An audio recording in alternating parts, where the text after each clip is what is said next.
I smoothed my blouse and checked my reflection in the rearview mirror one last time. The conference center loomed ahead, a modern glass behemoth that seemed to swallow the morning sun. Ethan, my husband of 30 years, squeezed my hand. "You've got this, Jules," he said with a reassuring smile. "Your presentation will knock their socks off." I nodded, willing myself to believe him. After decades as a social worker, I should have been used to public speaking, but this national conference was different. Bigger, more important. As we walked toward the entrance, my phone buzzed. Unknown number. I hesitated, then answered. "Julia? It's Lily?" My stomach clenched. Ethan's sister had impeccable timing, as always. "Lily, hi, I'm actually just about to—" "Oh, good, I caught you!" She steamrolled right over my attempt at polite dismissal. "Listen, I need a teensy favor." I glanced at Ethan, mouthing Lily with an eye roll. He grimaced sympathetically. "What kind of favor?"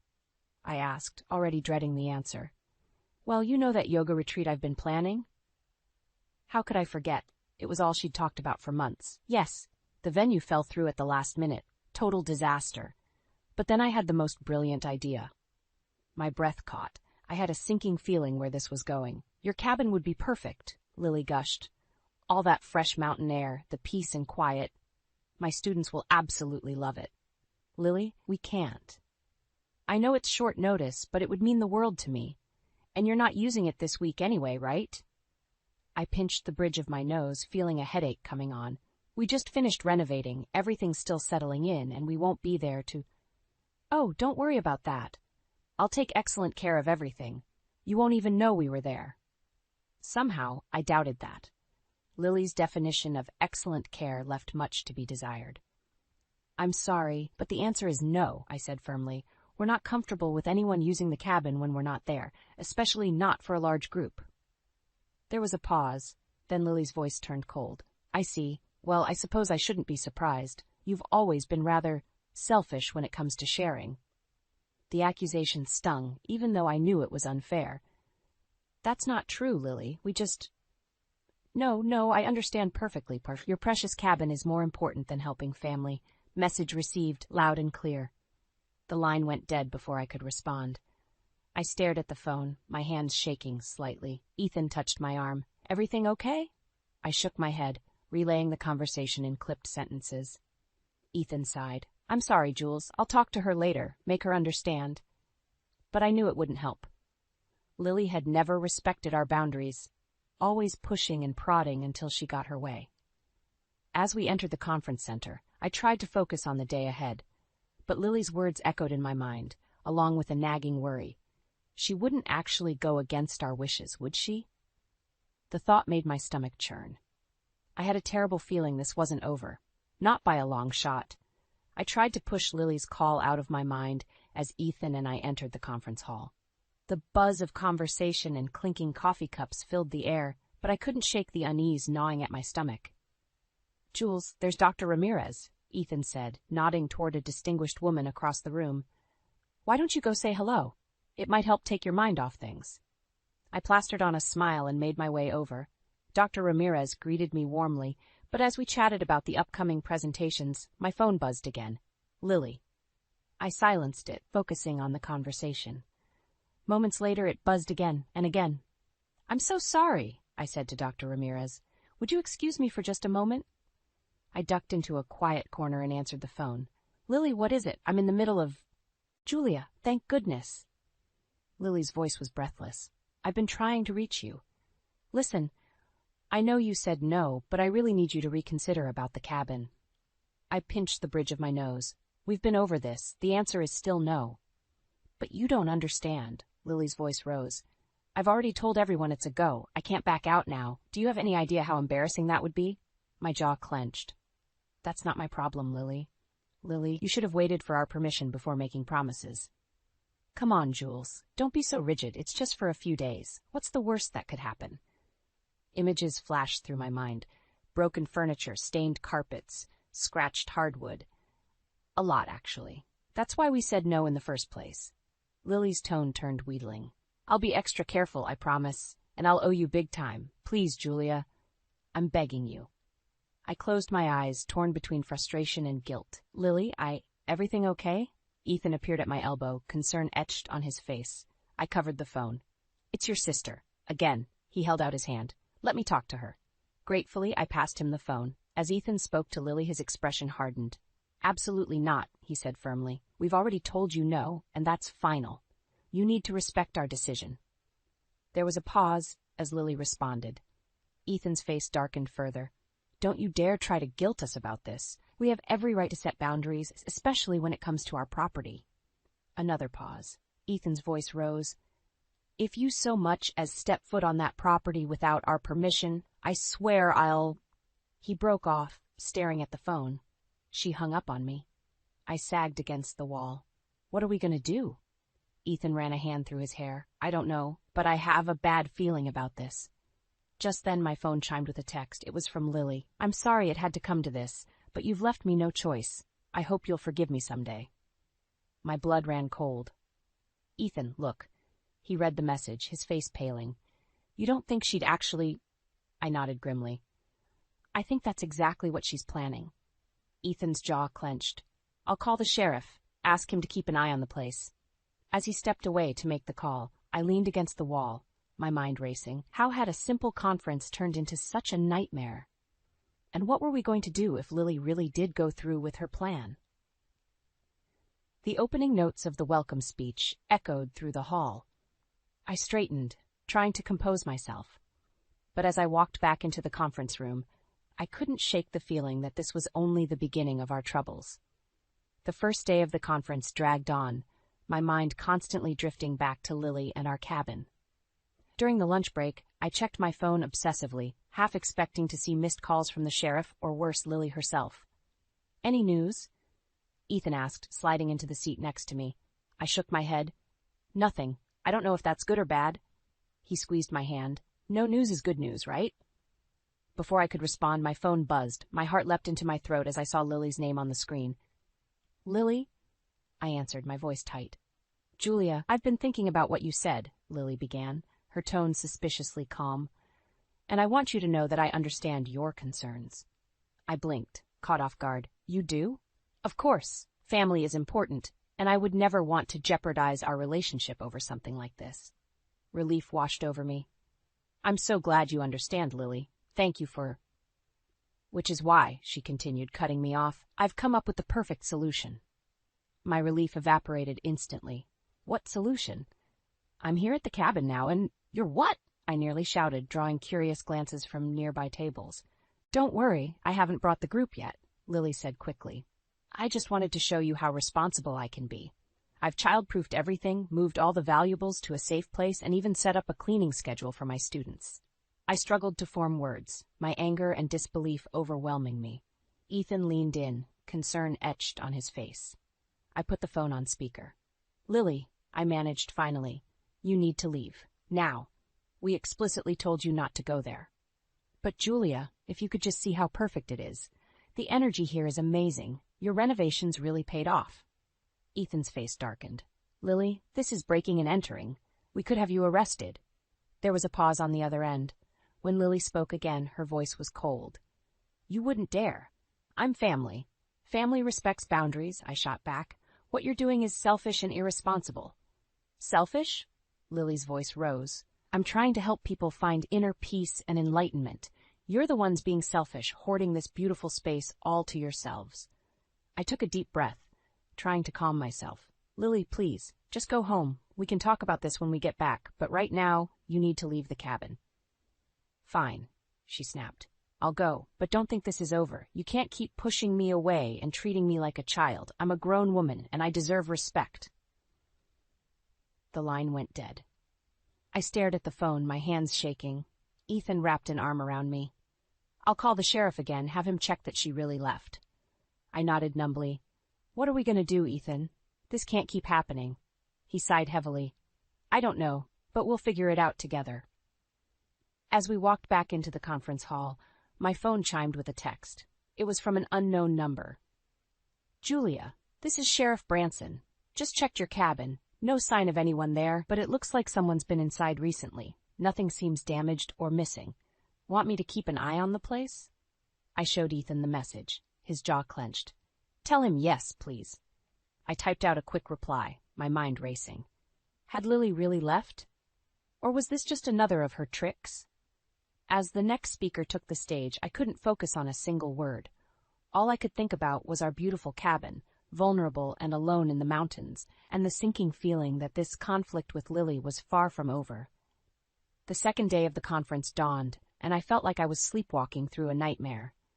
My presentation loomed ahead, but all I could think about was Lily and our cabin. Ethan tried his best to reassure me, but the worry gnawed at my insides like a hungry beast.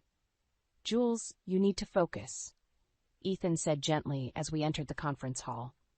"Your presentation is in an hour. Try to put Lily out of your mind, just for now." I nodded, knowing he was right. But as I reviewed my notes, the words swam before my eyes. I couldn't shake the feeling that something was terribly wrong.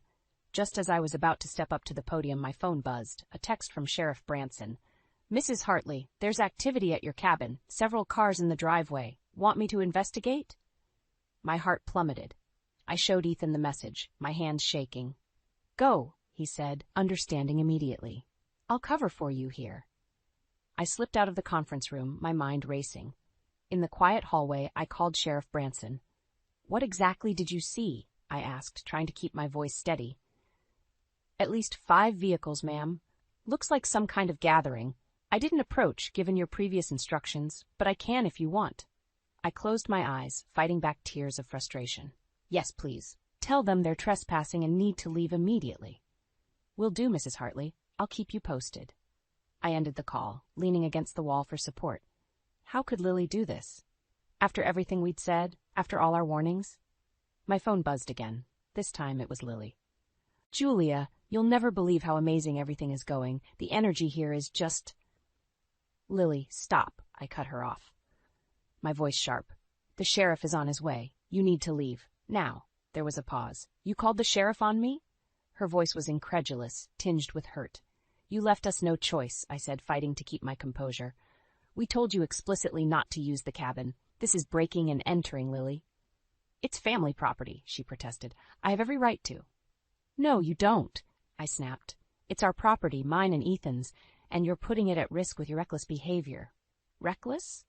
Lily's voice rose. "I'm helping people find peace and balance in their lives. How is that reckless?" I took a deep breath, trying to calm myself. "Lily, please, just pack up and go. We can talk about this later, but right now you need to leave before—" Suddenly I heard commotion in the background, raised voices, a door slamming. "Oh no," Lily breathed. "Julia, I have to go. The sheriff's here and—" The line went dead. I stared at my phone in disbelief, my heart pounding. What had I done? Moments later, another text from Sheriff Branson. "Situation under control. All parties vacating premises. No damage observed, but you may want to come check things out when you can." Relief washed over me, quickly followed by a wave of guilt. Had I overreacted? Would this drive an irreparable wedge between us and Lily? As I stood there, torn between relief and regret, Ethan appeared in the hallway. "Jules, what happened? Are you okay?" I shook my head, fighting back tears. "I don't know, Ethan. I think I just made everything worse." He pulled me into a hug, and I let the tears fall. Over his shoulder, I could see people filing into the conference room, ready for my presentation, a presentation I was in no state to give. In that moment, I knew I had to make a choice. Stay and fulfill my professional obligations, or leave and deal with the mess waiting for us at the cabin. Either way, I feared the consequences would be severe. "Ethan," I said, pulling back to look at him, "we need to go home. Now." The drive back to our cabin felt interminable. Ethan's knuckles were white on the steering wheel, and I couldn't stop fidgeting, my mind conjuring worst-case scenarios with every passing mile. "I can't believe we left the conference early," I murmured, guilt gnawing at me. Ethan reached over and squeezed my hand. "Some things are more important, Jules. Family is more important." As we rounded the final bend, our cabin came into view. My heart sank. The driveway was empty, but I could see signs of recent activity. Trampled grass, a forgotten yoga mat on the porch. We had barely stepped out of the car when my phone rang. Lily's name flashed on the screen. "Julia?"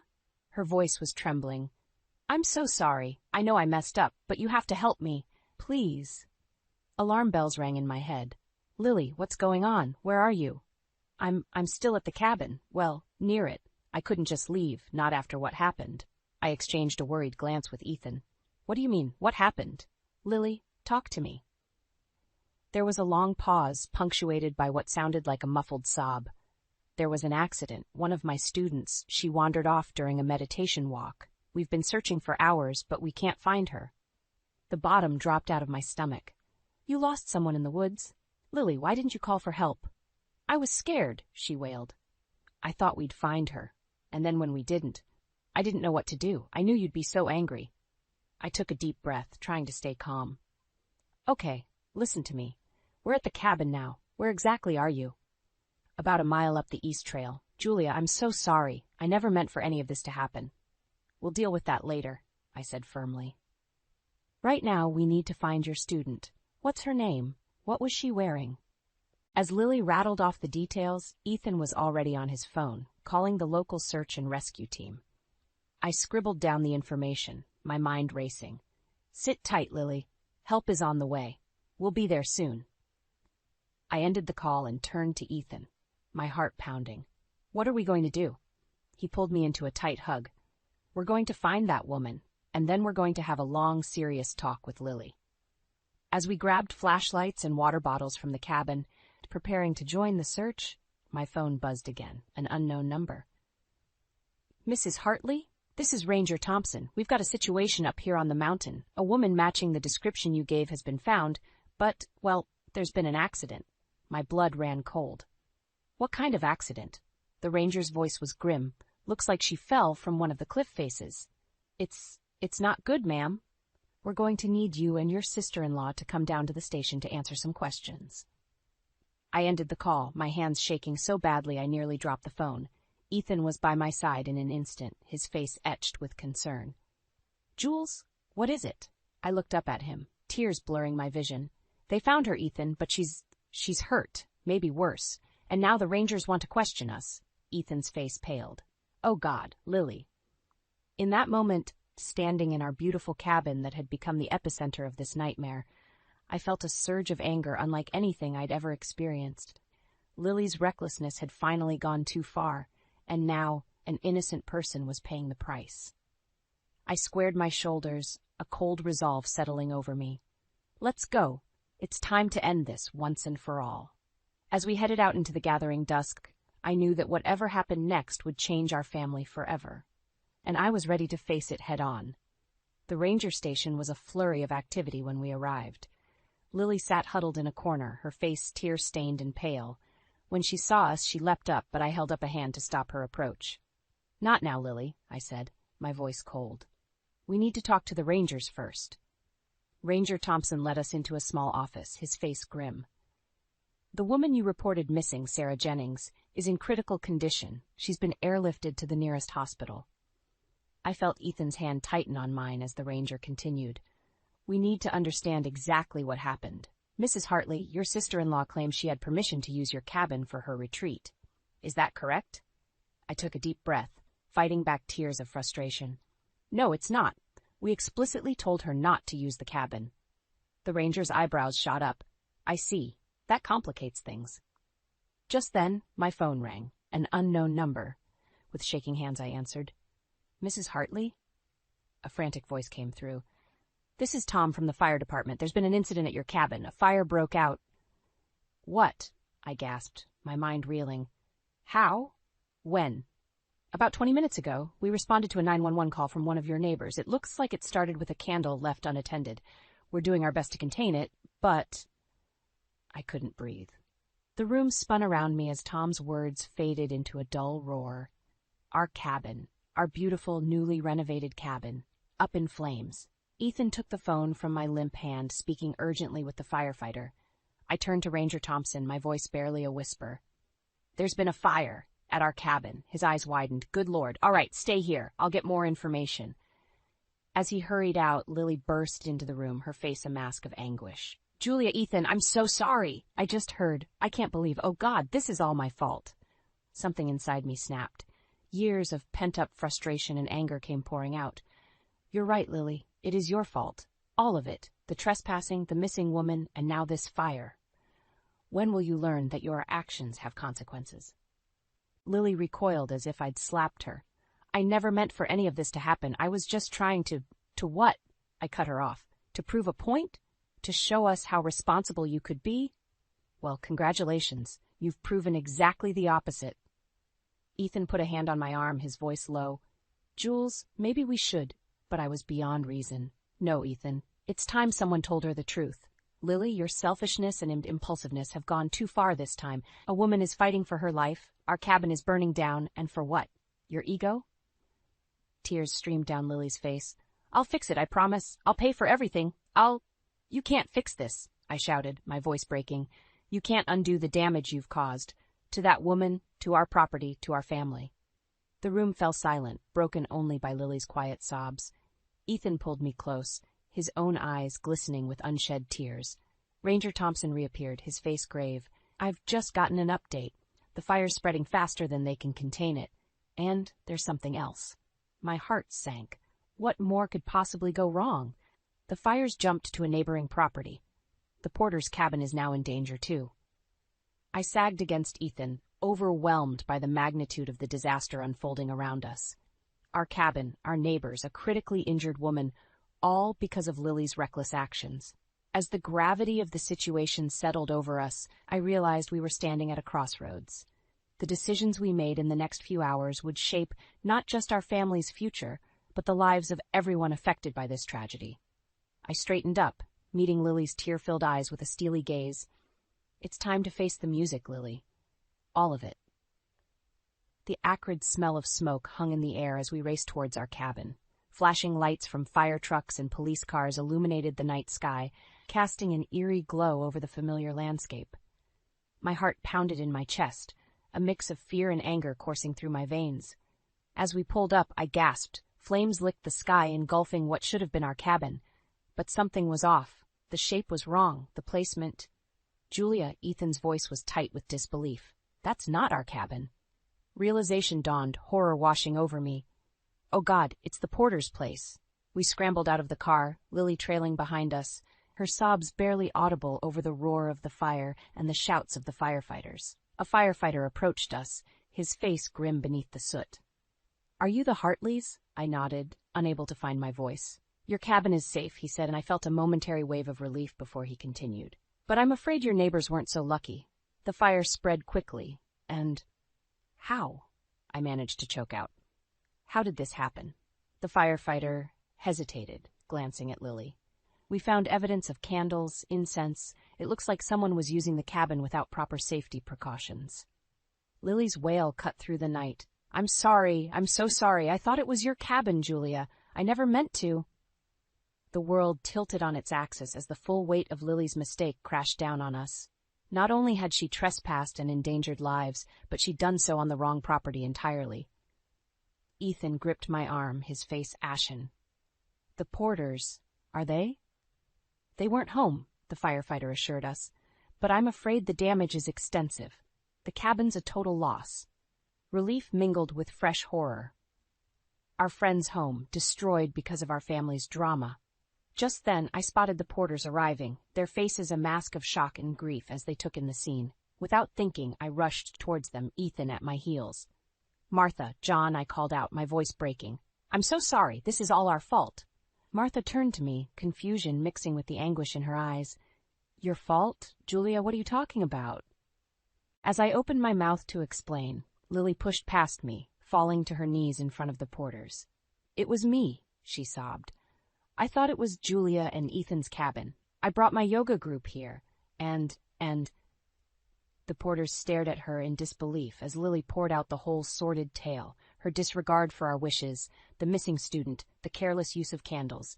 I watched as their expression shifted from confusion to anger to a deep, profound sadness. John's fists clenched at his sides, while Martha's hand flew to her mouth, stifling a cry. How could you be so irresponsible? John's voice was low, dangerous. Everything we owned was in that cabin, our memories, our lives. Ethan stepped forward, his voice steady despite the tremor I could see in his hands. We'll make this right, John. Whatever it takes. But I knew, looking at the devastation around us, that some things couldn't be made right. The trust we'd built with our neighbors, the peace we'd found in this mountain community, all of it was going up in smoke, just like the porter's cabin. As we stood there, the gravity of the situation pressing down on us like a physical weight, I realized we were at a crossroads.